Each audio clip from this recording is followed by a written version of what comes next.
Hello and welcome to my channel. Today we'll be talking about the web locators which are used for UI automation in Selenium. To begin with, we will talk about the introduction to all the locators.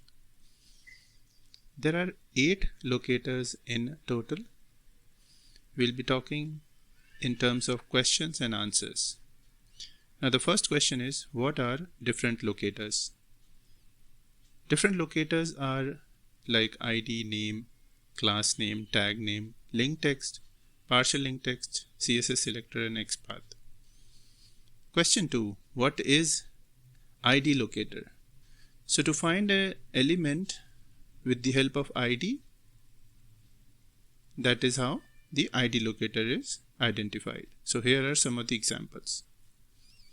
Next question is, what is a name locator?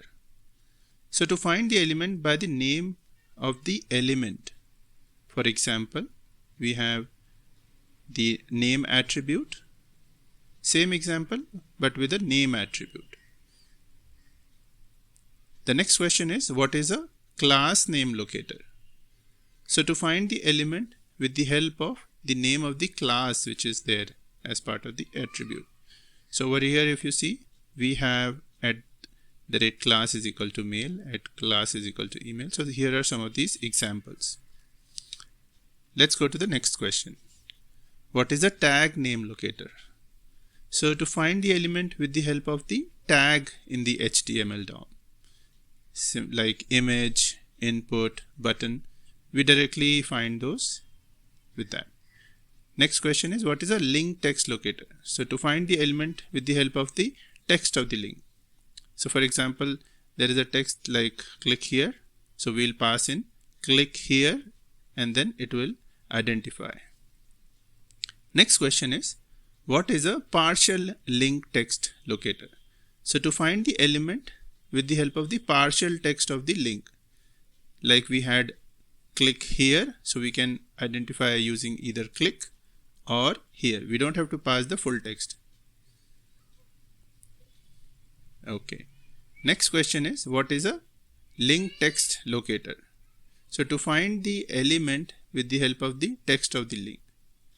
So if the link is, let's say, click here, so it will use the full text, click here. Okay, let's go to the next question. What is the CSS selector locator? So this is an important one. So to find the elements using the CSS selectors like name, class name or ID, right? So we have to use hash for the ID and dot for the class name. So example is a hash unique ID or a dot class name. Last is, what is the XPath locator? To find the element using the XPath. So here are some of the examples. Next question is, what is XPath in Selenium? Now in Selenium, we have to navigate through the DOM, right? So in order to navigate, we have to identify the web locators using the XPath, right? So XPath can be used in HTML as well as in the XML documents. So both places it works. Now, what are the different ways of writing dynamic XPath? So we can use a single slash, we can use double slash, we can use single attribute, multiple attribute, using and or operator, contains or starts with function. Next question, what is absolute XPath? Now absolute XPath has we have to track it down from the root of the HTML DOM. So it begins from the starting of the HTML DOM and goes all the way to the element. Whereas next question is, what is relative XPath? So it starts relatively from the node from where the element exists. It doesn't start from the root of the DOM. So you can go through the entire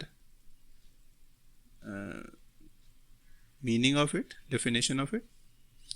Hope you liked the video. Thank you so much and have a wonderful day.